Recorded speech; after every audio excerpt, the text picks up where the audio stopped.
chatting about what we wanted to focus on. I mean, copy is a big topic. It's likely one you're already diving into in your own ways, based on your priorities right now and your needs. So I've just selfishly chosen to make it about one of my favorite topics ever that I think is not getting nearly enough airtime, and that is the idea of a copy bank. So my non-exaggerated title here is your time-saving, magic-making copy bank. So I hope by the end of this that you leave feeling encouraged about whatever your copy goals are.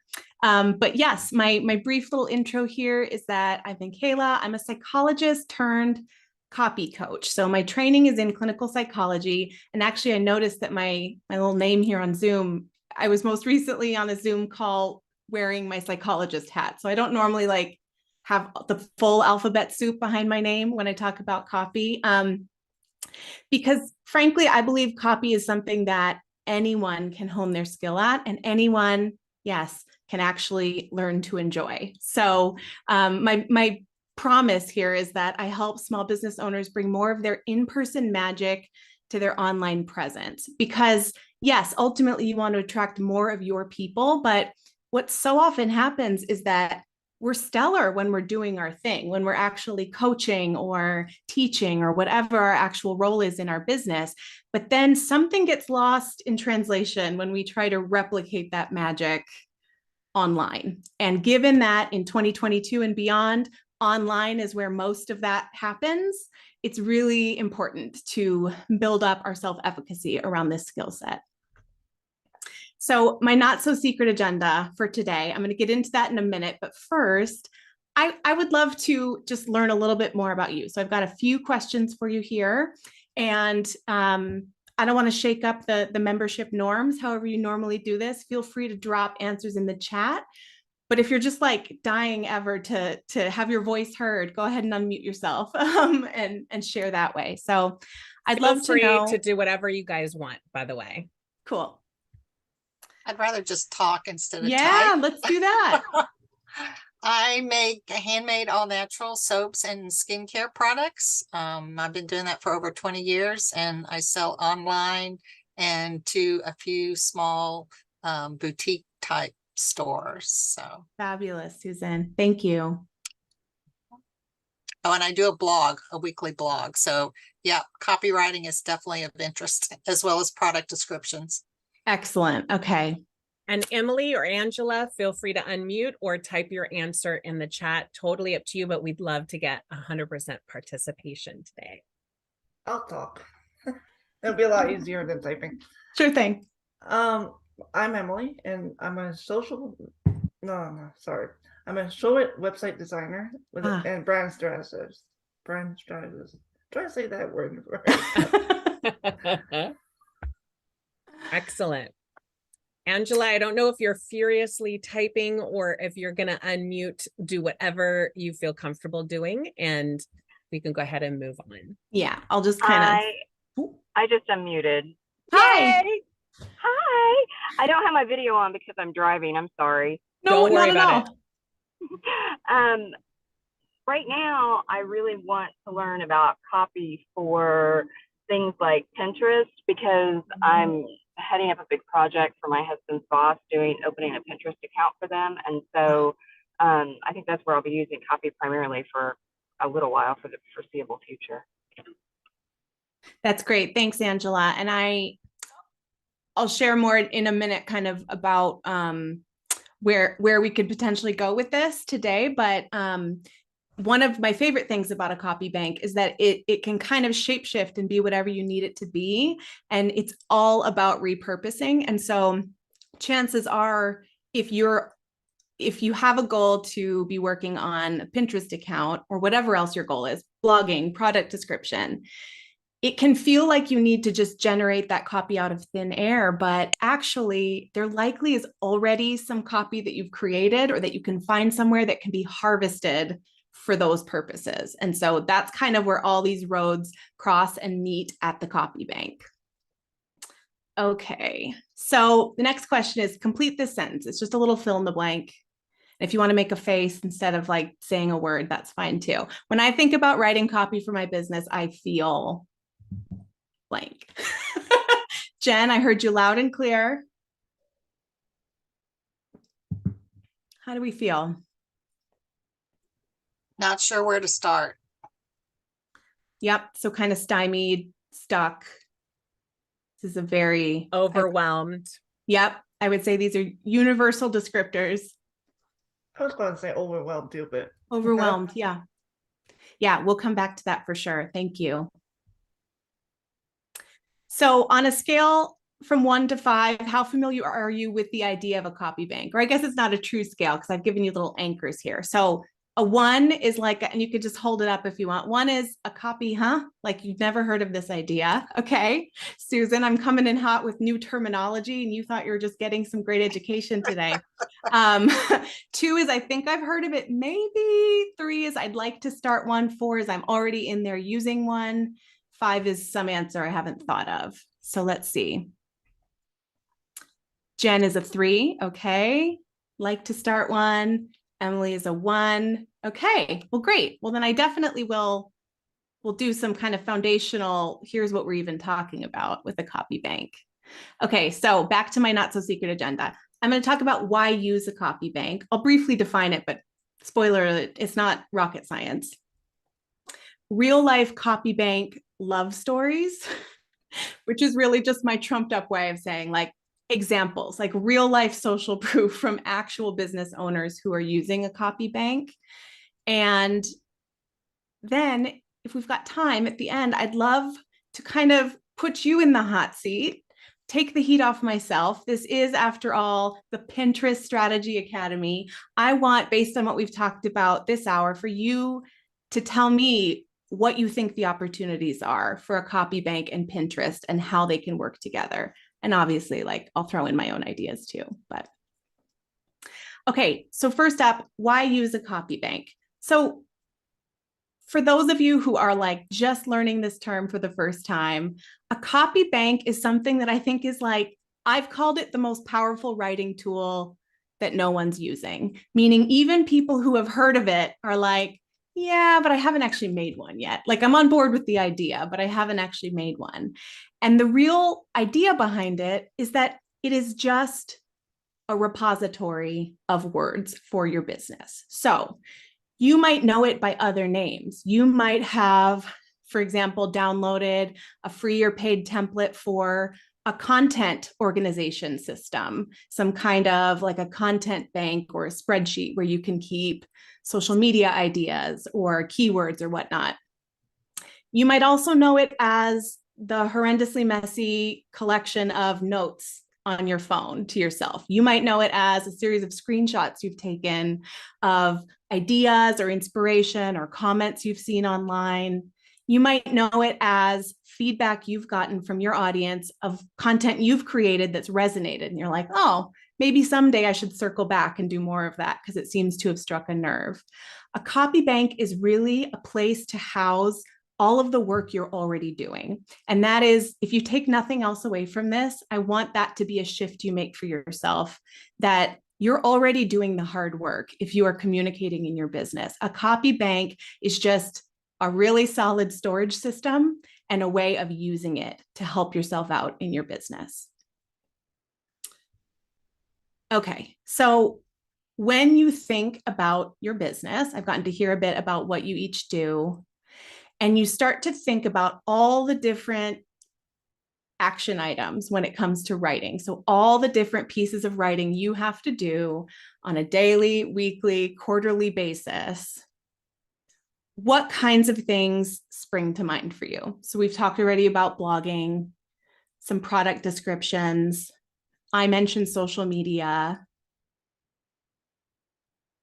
What else? Sometimes it's helpful to think in terms of project-based things too. So like a big project, like writing your website copy. Like even sending emails to clients. It's a great one. So oftentimes people will mention email in the context of an email list, right? Like a welcome sequence or routinely communicating over email, but you're absolutely right. In day-to-day communications, that's copy too. Let's see, what else? Yep, emails to clients, Pinterest descriptions and titles. Yes, you can boil it down to something as micro as the copy that lives on a call to action button on your website, right? Anytime you're not just, well, you probably never have just a blank button, but anytime that instead of, buy now or learn more, I mean, that's copy too. But anytime you're like playing with that wording, that's copy. Let's see, or sweet love note to my husband and his lunch. Exactly. See? Okay. So there's a lot that we have on our plates. I guess that's kind of what I want to just acknowledge, is that we don't have endless time to be creating this stuff from scratch. And so the copy bank is meant to be an antidote to that feeling of overwhelm that you've expressed, that so many of us feel, which is like, yes, I have to do all this writing, but ultimately I need to get down to the business of actually running my business and doing whatever work that I'm trying to sell with all this copy. So I'm going to give you kind of my quick and dirty pitch for what a copy bank can do for you. So the first is logistical. A copy bank saves you time. So it removes logistical barriers like sitting down to the blinking cursor of doom, white screen of death. You know it by different names. We've all experienced it. It's like you sit there and you wait for something. And in the meantime, like on a, maybe a resilient day, you just think, oh, it's not in the cards today, I'm going to go do something else. On a not so great day, you sit there and spiral. Like, should I even be a business owner at all? It like really takes you to some dark places fast, no? So the copy bank helps remove that logistical barrier because you always have something you can pull. You never are starting from scratch ever. And I will tell you, I have loved writing for as long as I can remember, ever since I was a tiny kid. I would never subject myself to the horror of sitting down with just a blank screen in front of me. I don't enjoy that. I should say for my business. If I'm just kind of writing for fun, that's a different thing. But that is a very demanding situation to put yourself in, and you don't need to. Susan, I'm just going to read quick what you chatted here. I tend to second guess myself a lot. Should I post about this or that? Should I include this or that in my newsletter? Yes. And that is very related to another benefit that we'll talk about in a moment. The copy bank also redirects your focus. This is a big one, from factors outside your control. So the myth of waiting for inspiration or motivation to just magically land on your desk is so harmful, because it keeps a lot of us thinking like, if I don't just wake up or sit down to my desk loaded with creative ideas, there's something wrong with me. When the fact of the matter is, inspiration comes and goes, just like motivation does. If I waited to do my laundry every time I felt motivated, the pile would be even larger than it is right now, right? So we have to, if we're going to actually make progress in our business and be able to get back to the things we actually enjoy in our business, we have to be able to keep our focus squarely on the things that are inside our control. And so a copy bank does that. A copy bank says, here's some options. Like, what do you want to pull? What do you want to work with? You're never on your own, and you're never just waiting for something to magically happen. Finally, the copy bank helps get you more mileage out of what you're writing. Oh my gosh. So every business owner I've ever met, sooner or later, has some like passionate, I will die on this hill until everyone is on my side about this kind of issue. I know for one Jen Vasquez, it is, I will get every female business owner on Pinterest if it kills me. Mine is, I want to eradicate from every business owner's story, having spent time on creating a piece of content, never to have it see the light of day again. Like you wrote a blog post and it stayed a blog post and that's all it ever was. I'm not saying that you need to commit yourself to some like elaborate content marketing scheme where every blog post becomes 15 captions. No, I'm merely saying that if it was worth writing and sharing in the first place, if it was a topic that really sat at that intersection between you and the people you're trying to reach, then it is ripe for repurposing. There is gold in there that absolutely can be used in all kinds of different places across your business. It can be repurposed as an email. It can be a word or a phrase that you call to mind when you're on a podcast interview and you have to give an example. You can pull it from copy you have already written. You're never alone. You're never starting from scratch. Okay.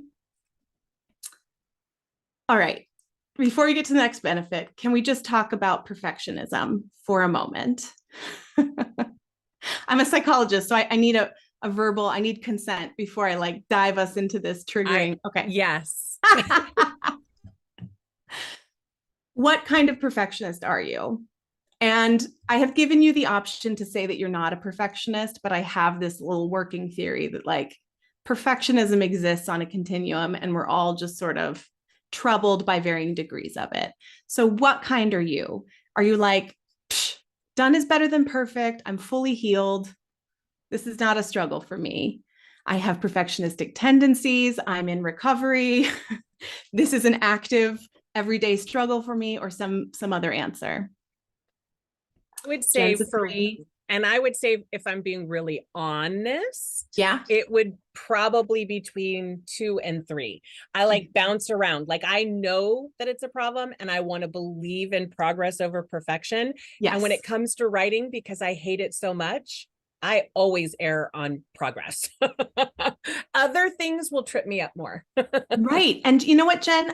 I hear you and I like send that back tenfold because I've struggled mightily with perfectionism before. And I can relate very much to many people who think it sounds so egotistical, but you get into a position where you start to think everything, like not just the success of my business, but like the welfare of my client hinges on getting this wording right. And it's just not true. And when you look at the reality that that mentality and that kind of set of habits actually lands us in a place of hitting publish less, sharing less, that is what undermines our business and the success of our clients. So it is kind of like a lifelong process for me. 3 and 4. Amen. Amen. Right? Amen. Amen. Because you're right. It does hold us back. Right. And we're Yeah. being selfish because someone out there, even if it's not flawless, would actually get something from us. So we're being selfish, being perfectionist. That's the only thing that keeps me moving forward. Totally. I used to have, I've cleared my desk uncharacteristically for this, but normally I've got Post-its everywhere. And one that I had on my desk for ages said, someone else's breakthrough is waiting on the other side of your perfectionism. I wrote that to myself because of that piece. Like, and again, that still sounds kind of egotistical, like someone's going to get a breakthrough. But the point is, all that knowledge that we're walking around with, all of that wisdom and experience and just life experience that we take absolutely for granted is a total light bulb, life-changing moment and insight for someone in your audience, probably multiple someones in your audience. And so we do well to work past this perfectionism. But again, it's a very big topic. So I'm certainly not suggesting a copy bank alone can get you there, but it will help. So a copy bank relieves perfectionism in a couple of ways. One, it shifts the emphasis from you and your writing back to your audience and their needs. Here's what I mean by this. There's no awards being given out for most beautiful writing. You don't need to consider yourself a like capital W writer in order to be an effective copywriter, which is ultimately an effective communicator. Because every time you go live on Instagram or even post a little story, that's copy too, because someone had to write the words coming out of your mouth, right?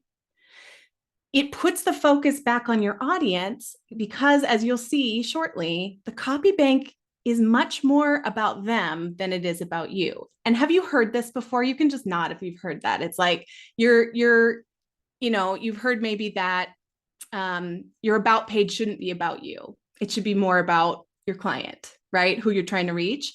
Makes sense, but like how? How though? And I'll tell you at the end, I'll share a link to some resources for you, free resources. And one is a very simple formula for putting together some core pieces of your about page, because it can be so tricky, because it can trip us up so much. But again, the point is, a copy bank really shows you. It doesn't just say your blank page should be about your client. It gives you the actual ingredients to make it about them. And again, I'll show you some examples here. So try, if you start to get hung up, if you're starting to feel the overwhelm and the perfectionistic kind of pull, to make it about you and your writing, like the quality of your writing or your skill as a writer. Try instead to shift to you taking on the role of a noticer, like an interested observer, a collector, a reflector or responder. Like, do these words feel like things you can take on? And probably already are, right? It seems more doable than like, I am going to be the author of every word that represents my business. Like, no pressure. Again, I love writing and I would never saddle myself with that responsibility. The reason I emphasize these is that that is ultimately what you will become when you start populating your copy bank. Your copy bank, and again, I'll give you a simple template that you can use to get started with it, but your copy bank is just a storage space for you to make deposits, right? If we're sticking with the bank metaphor, you're just making daily, weekly, monthly, whatever deposits of words that already exist. Some of them are yours, things you've written, but many of them are not. And so all you really have to be is a noticer. You have to have eyes open. You have to commit to, at least with some regularity, collecting those words and making deposits. And then based on what you see there, you're reflecting that back to your audience and you're responding to it in key ways. So here's what I'm hearing from you, or I know you're struggling with this. Here's something that might provide some relief. Here's an encouragement for you. Does that feel more doable? Because when I think about it, like, this was just a little revelation I had one day and I was like, yeah, that's all I need to do. I'm just noticing and reflecting back. That takes the pressure off. Yeah. Like that, because I can be a cheerleader and I want to help people. So the responding, the noticing and responding seems far easier than quote unquote writing. Totally. I feel that way too. And I mean, it's basic awareness and empathy at the end of the day. You're feeling with people, you're paying attention to them, and they're already your people. They're your audience that you've carved out that you want to speak to. So you're likely already plugged in to them. This is just kind of changing up the job description of who you are. Okay.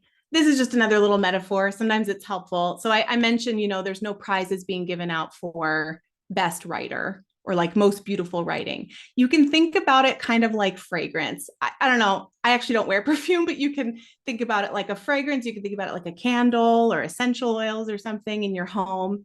But it's like, the goal isn't really for someone to say, what is that perfume? Give me the name of that perfume. It's for someone to kind of, oh, you smell so nice. Or, oh, your home is so inviting. You're creating an experience for them, like an emotional experience.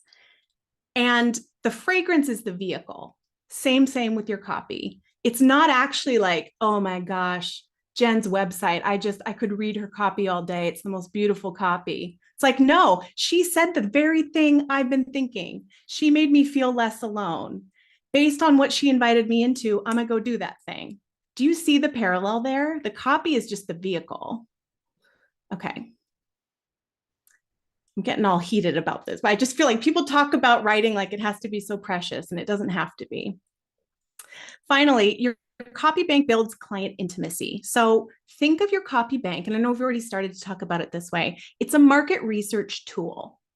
So I've called it a storage system, but really, if you're actively using it, it should function much more like market research. And I'd love to know, actually, because I kind of, I came to copy coaching kind of through a side door. I mentioned, I know I glossed right over my work history, but I fell into copywriting because I was DIYing my own website and marketing in my therapy practice. That was my first business that I built. And I figured out, oh, there's this thing called copywriting. It's not actually the same thing as a legal copyright. It's a whole different thing.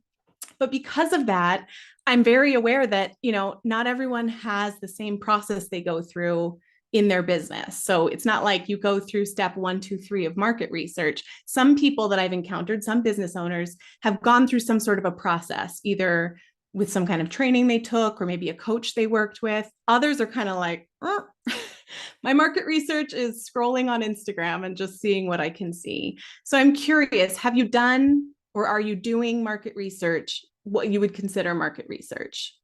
I do it with each of my VIP days to get feedback on how I can make a VIP day better for the next person.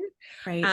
I have done it in my emails. Like I haven't in a while, but I'll email and ask some questions to get feedback, to get what people are thinking.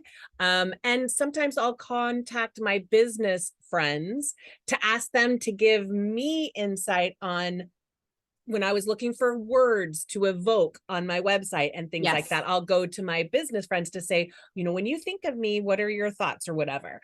But I don't do it on a consistent basis, and I only do it for marketing purposes. So yeah, this is awesome. So follow Jen's example. These are all totally legit market research strategies. And again, some of the resources I'll share at the end will walk you through the process of just getting started. Like, what does that look like in my business? How can I make it a sustainable sort of habit that I can get into? But since Jen mentioned email, I want to give you your very first column, your very first category for your copy bank right now. Well, this is if you have, I'm going to say it in terms of email, but if you don't currently have an email list, this could be emails you send out to contacts you already have, like in Gmail, or it could be maybe a question you pose on Instagram or wherever you're showing up for your people. Okay, so make it your own.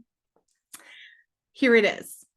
So on your email list, if you have currently a welcome sequence, so someone joins your email list and they get something in return, some kind of automated response, I recommend having either part of that email or part of that email sequence. So in a version of my welcome sequence, it's email number 2, and I call it the magic email. And here's how it goes. It basically says, how can I help? That's like the subject line. And the whole body of the email is, I really want to know what is getting in the way for you right now of, and for me, it's writing copy for your business, but it could be anything. It could be, what's one question you have about fill in the blank with your business, your topic that you talk about. And then you say some version of hit reply or, answer this question sticker if you're on Instagram. I read every answer and I really value your feedback. That email in my welcome sequence is responsible for literal thousands of entries in my copy bank. I have things like, that is where I've gotten questions that have informed blog posts I've written, courses I've created. It's essentially inviting your people for the very first time once they enter your world of communication to talk to you.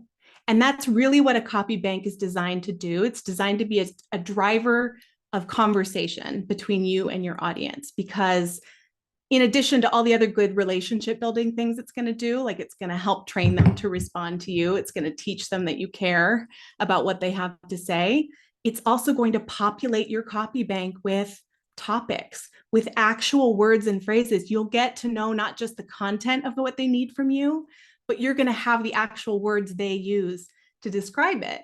Because I work with a lot of health and wellness business owners, and it is rife with jargon.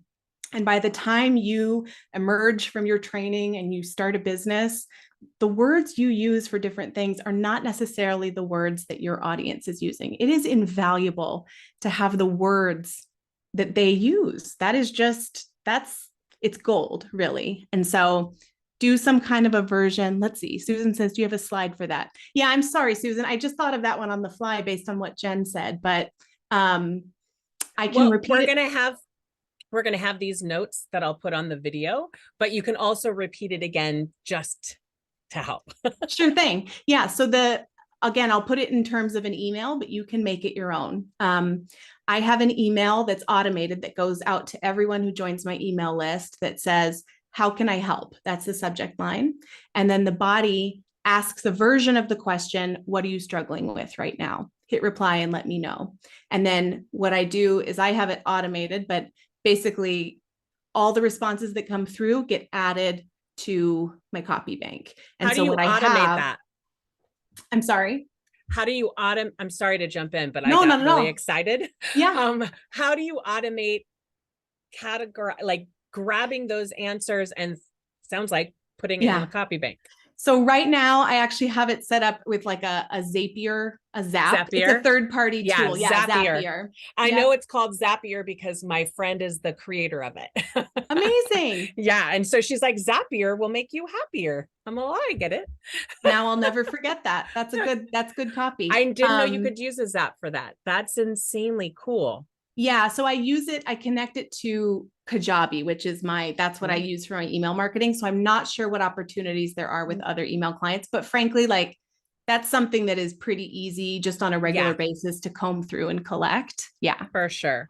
That's Okay. amazing. And also Susan said that because Otter is recording it, so you can click on that link and everyone can get the notes from the Great. meeting. So we're good. Terrific.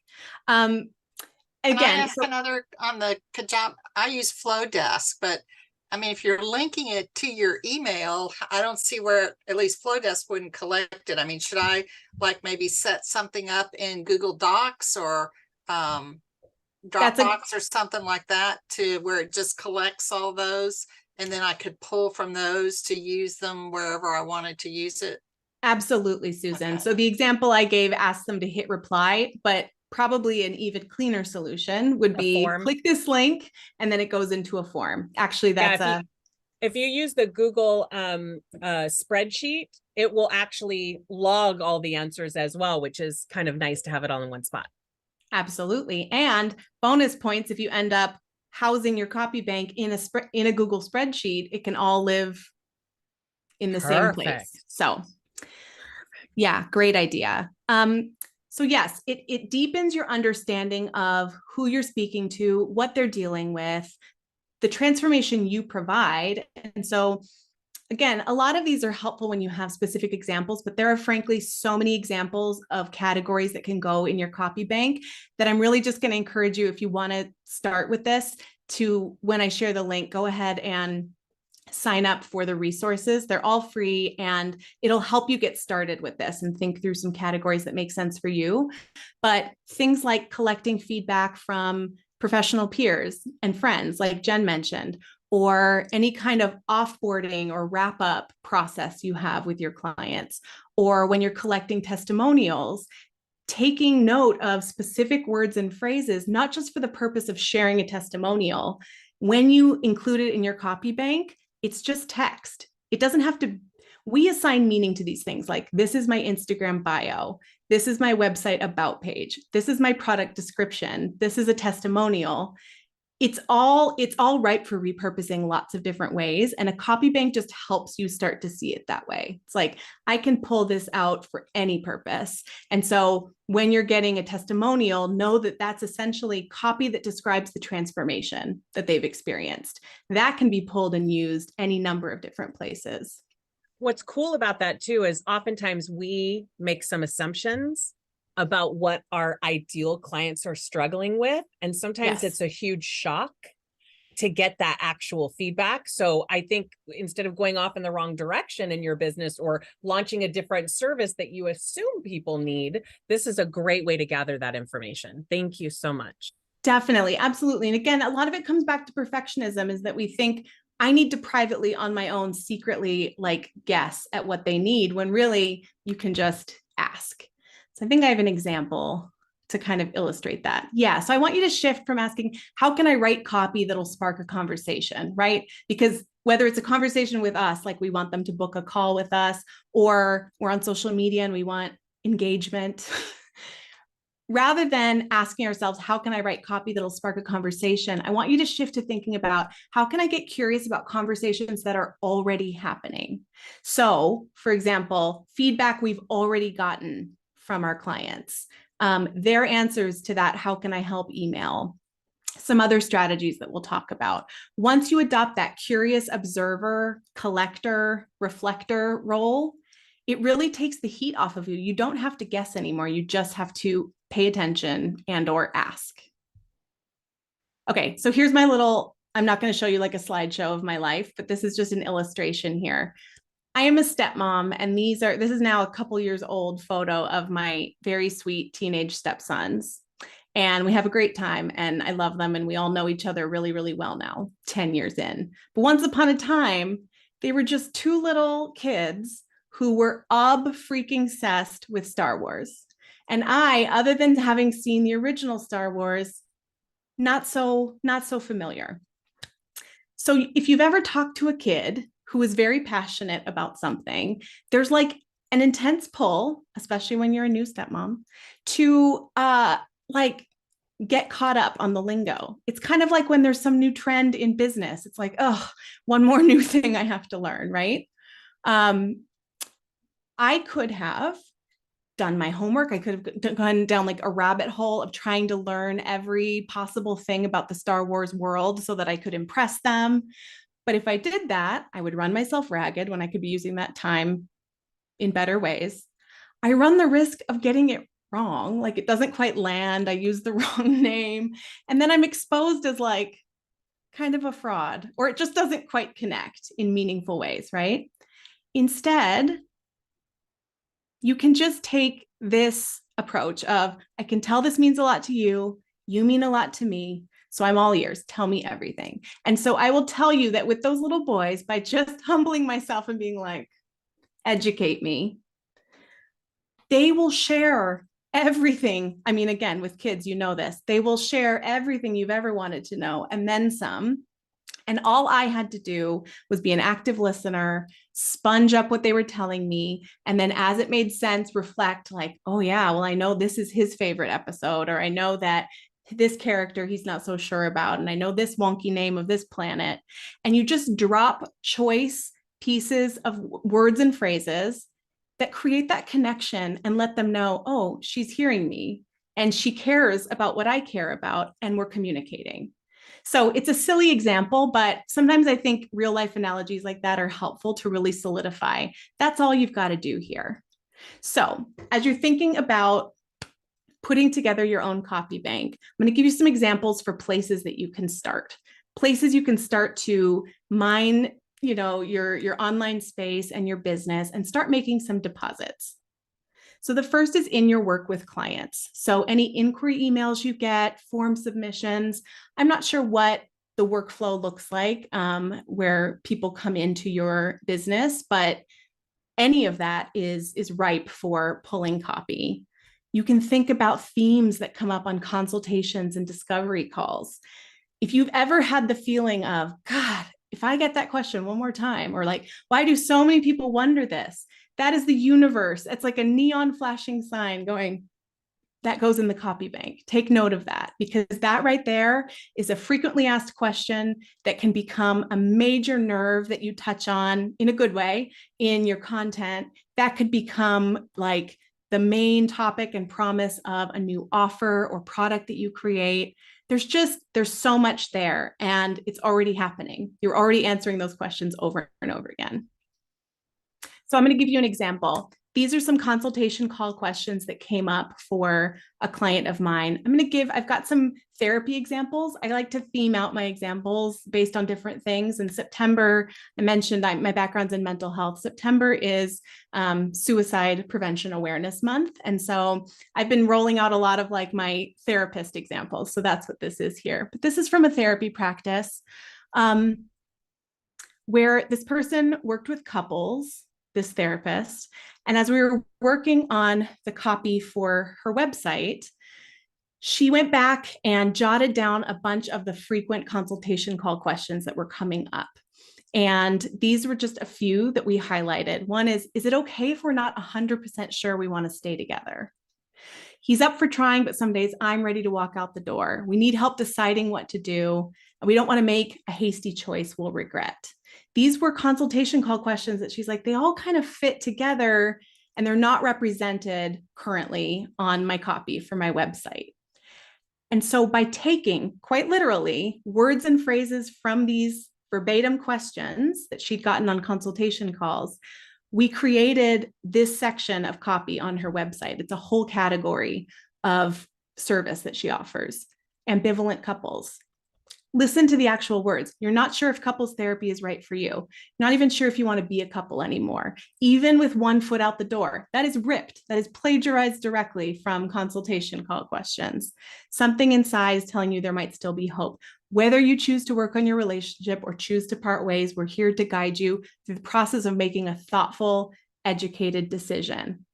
I'm just going to bounce back, like, again, ripped off directly from this last point here. But do you see, first of all, I don't think that would have been a section that would have been even represented on her website. It's work that she is equipped to do and wants to do. And there's a whole segment of her audience who's wanting that from her. But only when she went through her consultation call questions did she see this theme come up, and she thought, we've got to represent that there. And then we went in there and we just harvested copy. So these consultation calls could live in your copy bank, these questions. I recommend having a section that is devoted to frequently asked questions that you get, because you just never know where it's going to show up. I mean, we could go into like our DMs or our emails and do the same thing, harvest Yes. all of that information. So how do you get from here to the beautiful words you wrote on the website? Well, maybe that's a training part too. I'm like trying to pitch you on the copy bank, but you're absolutely right. Oh no, we're in on the copy bank. So, let's see. Okay, so I gave that example.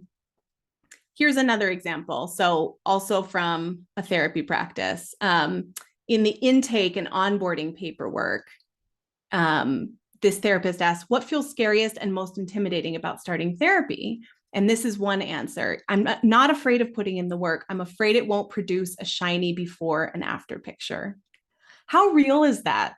Like, if you've ever endeavored to work on yourself in any way as a human being, we're told constantly that we need to be like a massive transformation. So look at this call to action section that we wrote for her website. To be human is to be a work in progress. Let's get to work. This, from just doing some back-end analytics on her website, this is one of the most clicked. It shows up on website heat maps. There's just some kind of different tools you can use to see how people interact with your site. This is clicked like bananas. And I think it's because it's very simple. It's very clear invitation, and it resonates. No one feels like they're going to be a shiny before and after. And PS, that's not even what therapy is about anyway. So no, but it gets people to know they don't have to, because in your mind, you think you have to be perfect or be a perfect before and after picture. This is brilliant. Exactly. Yeah. I hope this is stimulating some ideas for what this could look like in your own business, in your calls and during sessions or whatever, however you work with your clients in the wrap up and follow up phase. Anyway, all about your work with clients, all of that is ripe for harvesting for your copy bank. Looking on social media, this is a big one. You can pay attention to accounts and these could be current people you're working with, past people, or just an idea, especially if you're early on or you're kind of nearing a pivot in your business. Just use what you know about the audience you're trying to reach. Content of yours that they're engaging with or other people's. Again, you don't have to have written it to reap the benefits of comments they're making publicly. DMs they send for sure. And, just for ease of use until they invent some amazing app that like deposits a screenshot directly into your copy bank.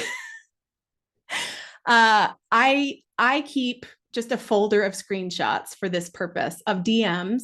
And again, you use your own judgment and discretion as far as what you share and how. We never want to be breaching anyone's privacy or sensitive information. But even though I know that it is very trendy and a lot of people will share just a direct screenshot of a DM because that shows that it was a DM, don't forget that those words can be actually deposited as text into your copy bank and used for all sorts of different purposes. So don't box copy in to just one hat. It can live out lots of different lives in your business.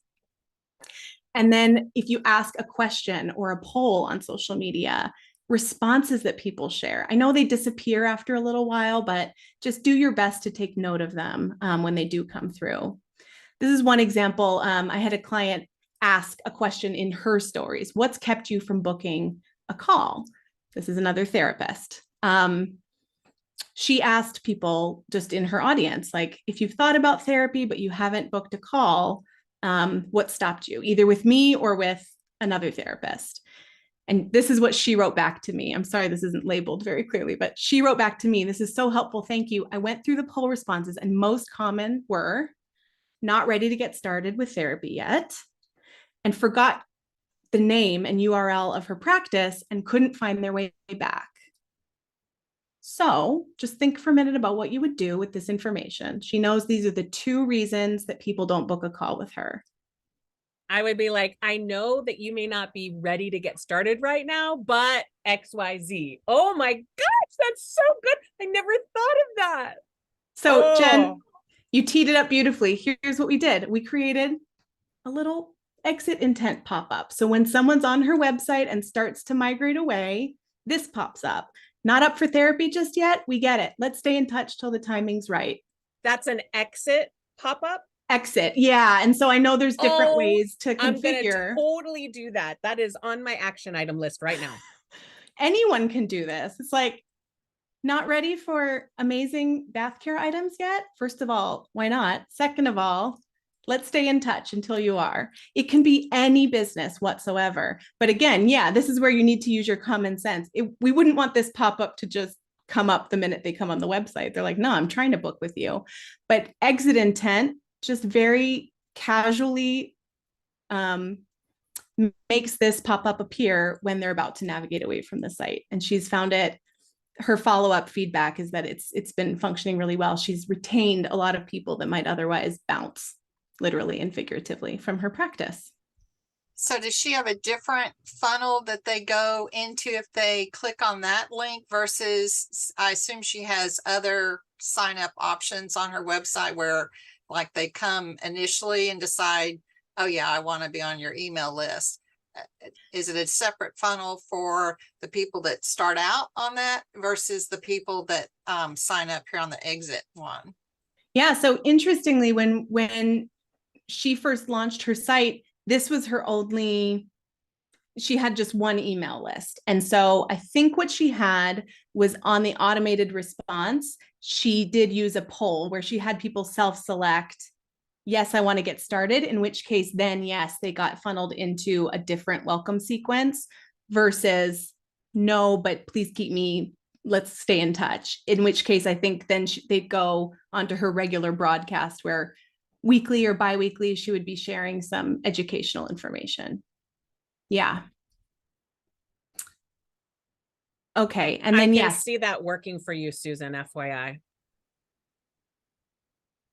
You expand on that for a second. I could see that an exit poll would be great for you. Not ready to purchase just yet. Let's stay in touch, blah, blah, blah. I would totally do that, Susan, for you. Then you're getting them because they may not consider getting on your email list and they don't even know where to go on your website to maybe join an email list. This just pops up when they hover to exit. Right. Ooh, you need to do this. For sure. If I did that, do you think they should be on a different frequency or different list other than my regular weekly newsletter? I would have it a list, not ready to buy yet list. Yeah. Like I would title it, not ready to buy yet. I would create 2 to 4, maybe 5 email sequence that you can even ask in one of those emails. What's the reason why you're not ready to purchase yet? And give them some options so it's easy just to click versus type in the words. Just because they don't want to purchase at that moment. But that's really cool. Yeah. That is insanely good. Sorry, I know we're going long, Michaela. No, not at all. I was actually just going to check in about time because I know I've got more examples I can give, but I want to respect the group's time. Yeah. I'm going to say, as long as your time is okay, my time is okay, we can record it for everyone watching. And then if you have to jump, you can jump. We're cool with that. That works for me. Thank you. Oh, Susan, are you speaking? Please don't leave without giving us the template that you were going to give us. I won't leave without doing that. It all lives at a website that's just for you. So I'll share that, yeah, at the end here. I promise. Okay. Oh, this is a juicy one. This is like maybe my favorite. And I am kind of stealing this from my own free training that I'm going to direct you to, but it's too good not to share right now. Amazon reviews. Notoriously polarizing, right? You don't tend to hear from people middle of the road. I mean, sometimes you do, but usually it's those 5 and 1 star people that want the mic, either because they've got something, you know, they want to shout from the rooftops about this book or this resource, or they've got they've got something to say. It's all good. It's all usable. Let me show you what this could look like. This is yet another therapist who specializes in working with people really struggling with perfectionism and anxiety. I asked her to identify 3 to 5 books or other resources. I think we also talked about different like blogs or websites or podcasts. There's all kinds of different places you could go with this, but I asked her to identify resources that are being either sought out by the people she's trying to reach, or that she could reasonably guess are the kinds of things that would come up when they search topics. Okay. So if you think about Amazon as kind of its own little search engine, what keywords are her people putting in? And then based on that, what are some popular resources that would pop up?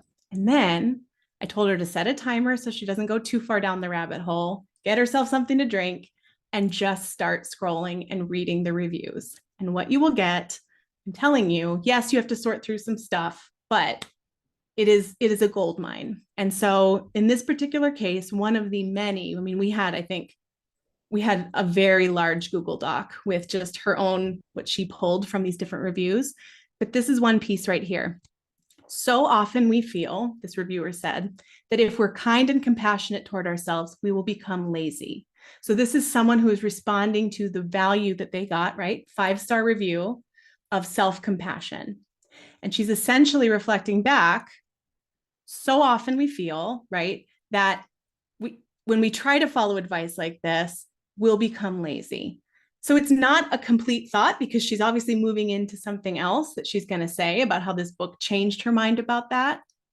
But oh my goodness, if we didn't steal that and repurpose it for her about page, take a look.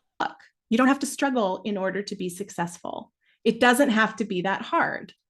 And essentially, then we painted a picture, you know, for what her ideal client was dealing with.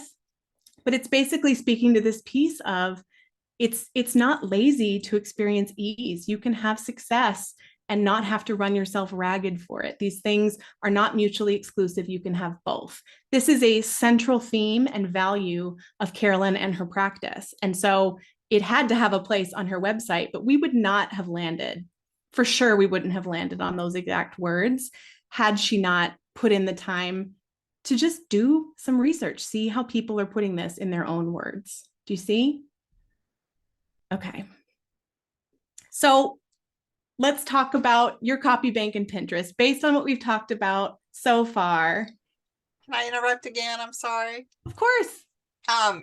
So in my situation, do you think it would be useful to go through reviews on Amazon of other companies similar to mine, particularly the negative reviews, and see what it is that they're not happy with in those competing products?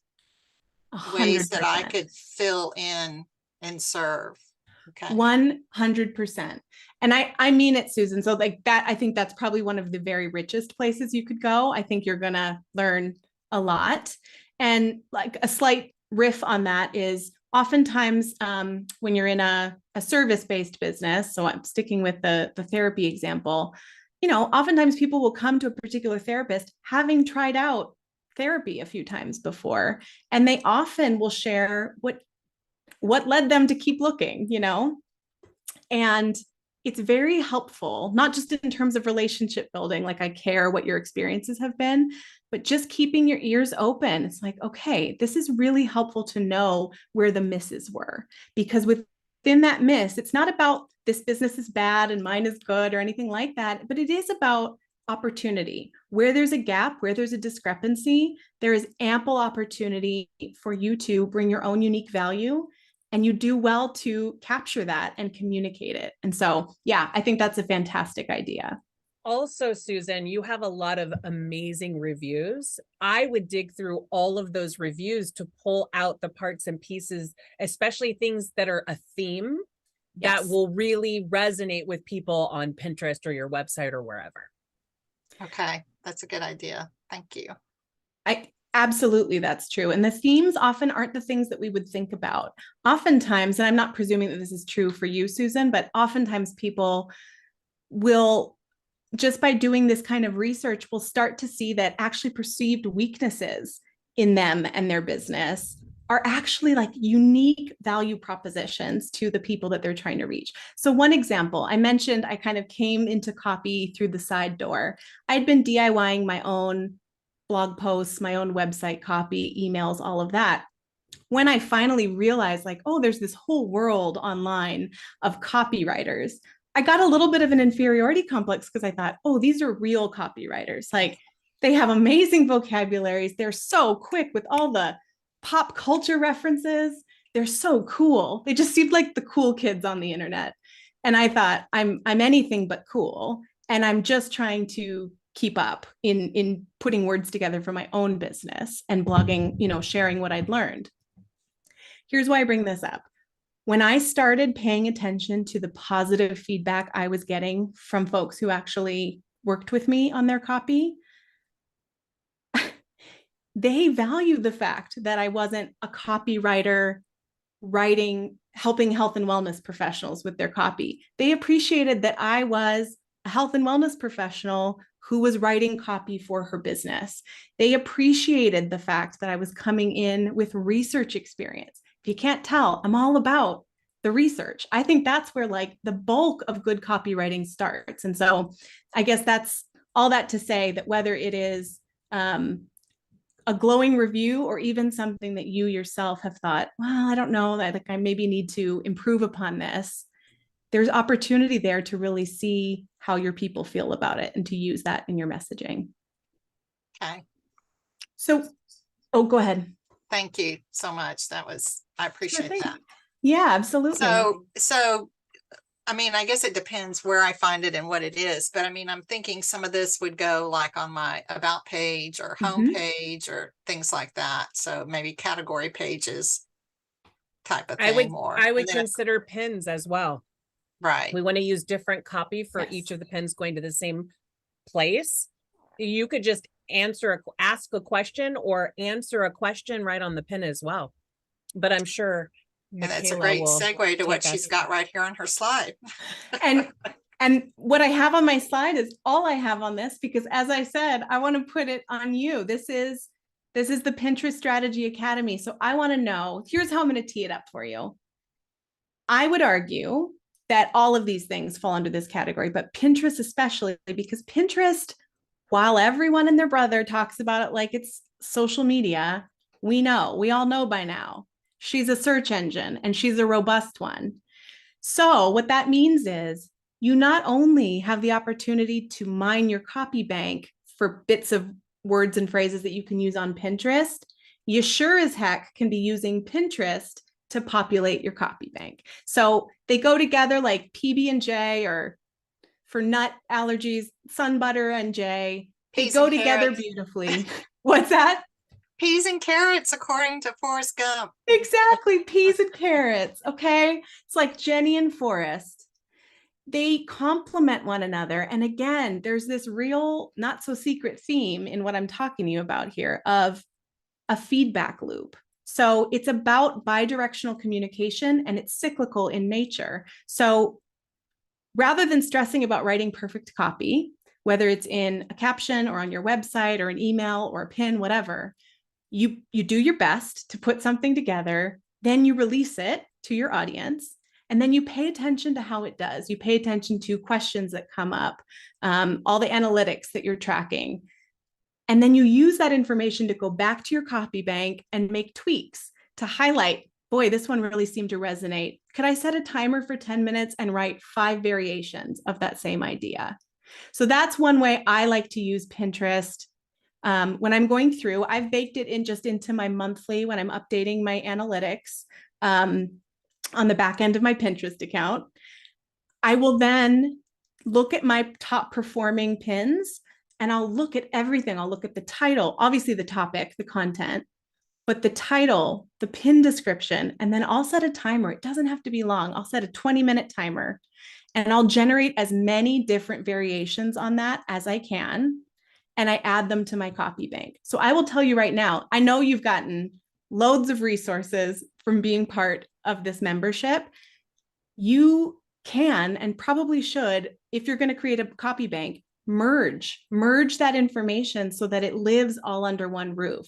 We don't want to be making things harder on ourselves than they have to be, but all those calls to action that Jen's given you, that should be, because a call to action on Pinterest is a call to action on social media, is a call to action on your website. They're all interchangeable potentially.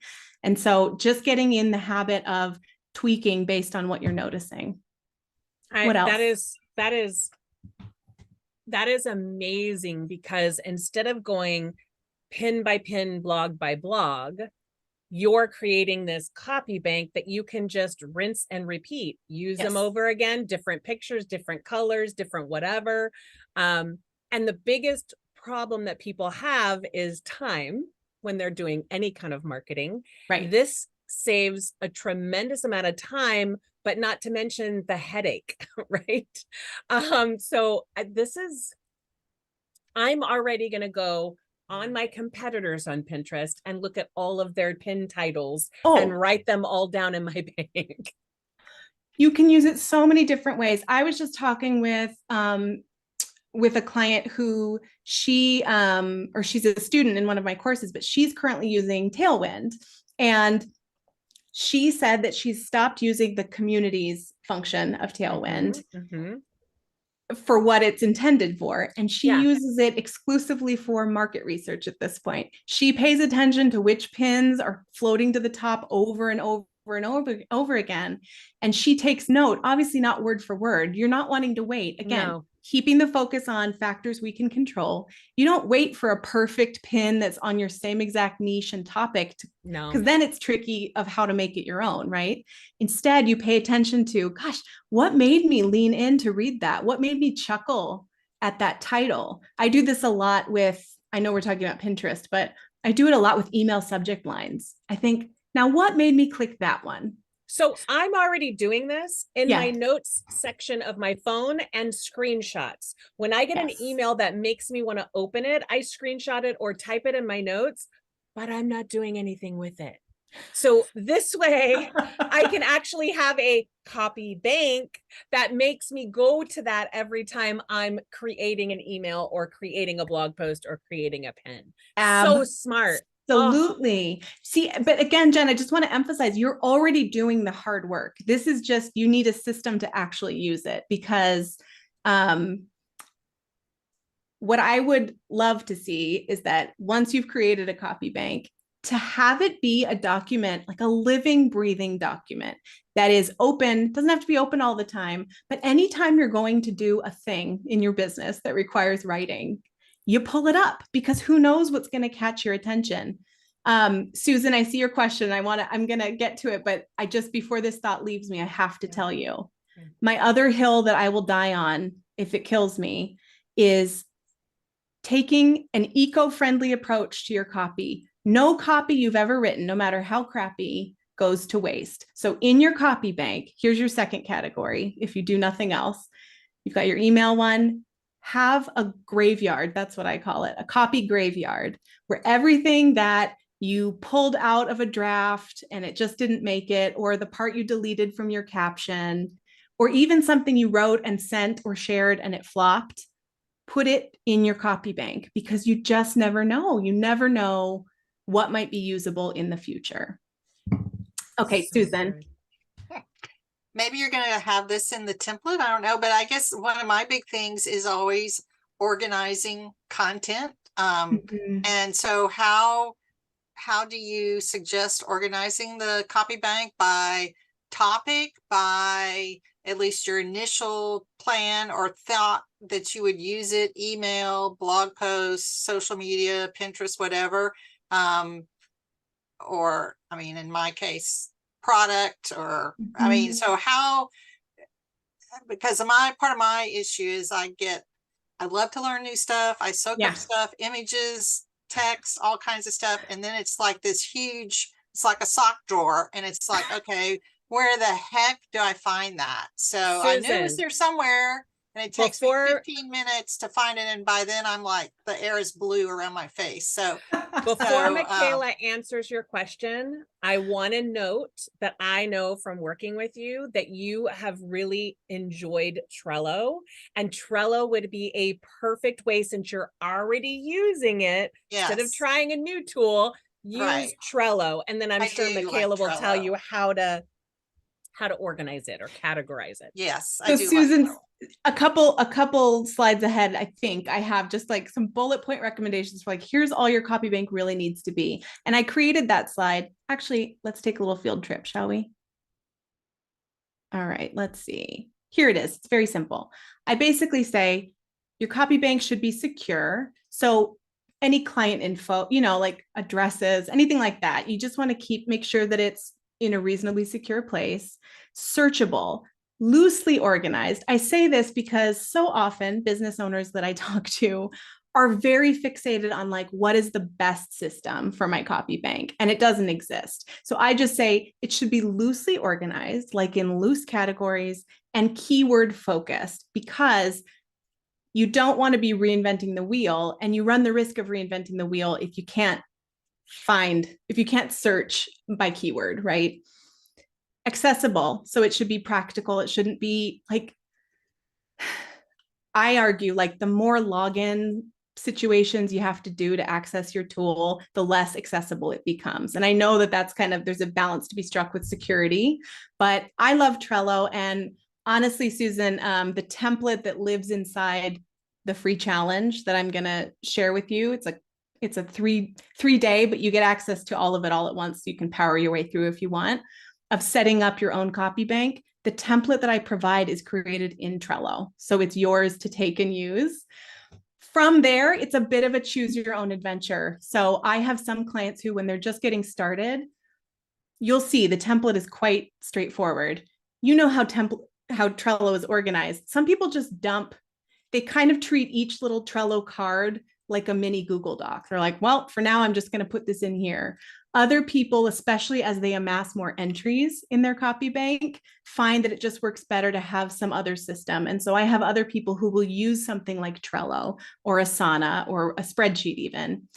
And they use the sections to organize the categories. So let's say it's, I don't know, let's say it's the Amazon book reviews that you've done. You might have a category that's all Amazon book reviews, and each card is for a different resource, but you don't want each card to have like 100 different book reviews. And so what you might do in that card is link out to a Google Doc. And so it's all there in your copy bank, but it's kind of just like a little card catalog. And then you click out to whatever you need. Does that make sense? And you mentioned by keywords is a great way to sort of organize, because that's what we do with our keyword builder that we have, right? You can do the same thing in Trello, and by whatever keyword, like for you, Susan, you could go by your fragrances, and then you can go by like an education column where you're educating, all the different things that we've talked about. Do what seems easy and replicable so that you do it. Is Trello searchable by keyword? I haven't ever really tried to. I mean, I go with my cards and my boards and everything. I haven't really even tried to search. Yep. Up at the top, there's just a little basic search bar, and it'll pull up. I believe you can restrict it so that you just search that particular board, but there might be like, we wouldn't want like a universal one that pulls up things on unrelated boards, but yeah.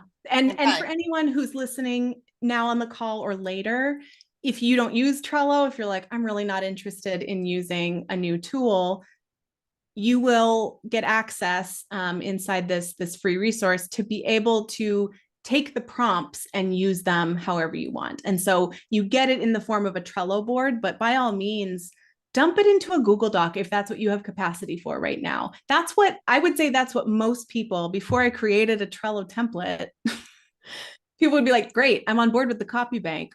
Where's it going to live? Like, what does it look like? And so I would say just start with whatever you have. And it's just very easy to dump things into one place. But what you will find is that very quickly it becomes long, and you want it to feel manageable so that you use it. And what's cool about Google Docs or Trello, or like I love using Monday, either of those things, if you end up having a team or having a VA or whatever, or you're working with someone like Michaela to have her help you with your website copy, you could just share your already copy bank with her. Like, it makes it easy no matter what you're going to do. Exactly. It really shortens the runway to, like, baked into any copywriter's process that's worth their salt. They're going to want to do some research. They're going to want to get in there and understand. Imagine handing over a copy bank and saying, like, I've saved you so much time. Now you can really dig into kind of next level research, or we can get right to writing or whatever. It's immensely helpful. It's also a great tool, as Jen mentioned, when you have someone working with you or assisting you, to quickly bring them up to speed on your ecosystem of your business. It's like, here we are, here are the words, here are their words, here's my content they love, here's some competitors. I mean, it's really such a robust asset. And as you see, it's not rocket science to set it up. Like, the information is out there. It's just about getting one started and then building some habits to use it. Something else, just to go back to your question about like a organization system, I do find it helpful as your copy bank grows to implement some sort of a light tagging system. I hesitate to say tagging because I know that, like, for people that are like, I don't like elaborate tools, that can feel like more they want to take on. But if you're already using Trello or Monday or Asana, tagging is a very simple next step. It's like, so I might use it, for example, I'm trying to think of a quick example. Okay, so that email example I gave of, what are you struggling with? How can I help? I would take those entries and flag them. I would maybe color code them. Like, okay, a struggle. These are basically speaking to my audience's struggles with this topic. That is something I would pull to use for sure in any sales page or marketing, possibly in product descriptions, depending on how built out they are. I'd for sure work it into my about page on my website. I'd find a way to snag some of those words and phrases in different versions of my bio on Pinterest, my bio on Instagram. I might work it into the footer of my emails that goes out. I for sure would work it into my brief elevator pitch, or introduce yourself when you're on a podcast or whatever. There are so many different places you could use that kind of information. And so just having a simple way to note to yourself, hey, grab that when you're working on this. You just need to use it, just tag it general struggle though. You wouldn't necessarily need to break it down to dry skin or eczema or aging or whatever. I would say there's an opportunity there, that as you scale and build out your copy bank, again, it often starts as just like a little baby storage system where you're like, I've got a few entries for struggles. Okay. Tag it appropriately. But as you get more and more, and it sounds like you will, you're going to probably want that next level of sophistication with your tagging. Because again, Susan, like, there's no copy bank police that's going to come look over your shoulder and be like, this is a hot mess. Only you, Susan. Only You're the only yeah. police. And I can't help you there. But yeah, it's like, the whole point of this is it's going to save you time. It's helping you not have to go back to the drawing board, but say, hey, dry skin, I know just where to go. And then you zip over to that part of your copy bank. Yeah. That's the why. We don't want to lose the plot with any new thing we're trying. It's like, the goal is not to have a beautiful copy bank. The goal is to have a usable copy bank. Right. Yeah. Right. And to make it simple and efficient. Right. Exactly. And so with that in mind, I promised that I would tee this up here with Jen's permission. I want to invite you to take part in this free challenge. Again, I mentioned it's structured as 3 days, but you have access to work through it at your own pace. You can do it all at once or over time. It really just, everything we've been talking about, it sits you down and tells you, okay, start here, make these kinds of deposits. Now here's where to look on the internet to get some of those research entries. Now here's what to think about in terms of how to build a sustainable workflow using your copy bank. That's really what it is. And then it just introduces you to the idea of using it. But if you would like to, you can find a link to join at this URL right here. It's your own little dedicated place on my website. And I would love for you to come take advantage of that. But again, on that page, you'll find just free resources. And yeah, I would just love, thank you for dropping that. I will admit that I signed up for it because I want the information, but I have my time next week to go through it. So I am already on there, but I'm excited to dig through. This was like really teed up nicely. And I would love for you also, for anyone that's listening, that's on now or listening in the future, if this is something that you struggle with and you wanted some help, how could they work with you? Thank you so much. Yes. So at this point, I mentioned all the free resources. That's kind of the most accessible way to get in there and just start sponging up information right away without any kind of financial investment. From there, I have programs that are self-paced, but with support. So there's coaching from me around 2 main projects that you might have with your copy. One is writing your website copy. And so you can tap into that. Another option is if you want to start pitching yourself as a podcast guest. That is a mini course that I have that helps you do this is coming, research to make sure that you are writing really strategic pitches so that you can start communicating about your business.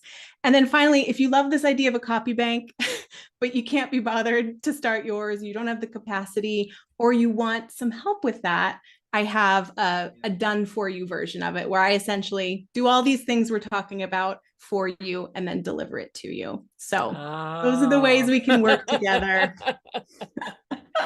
That is on my list for the future for sure, but I'm going to bite the bullet and get started.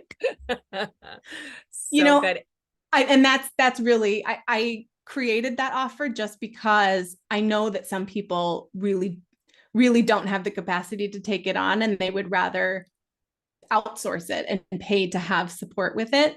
But in terms of, there's no like magical fairy dust that gets sprinkled on that. So my point is, if you want to do this, if you want to use a copy bank, you have everything that you need, frankly, inside this free resource.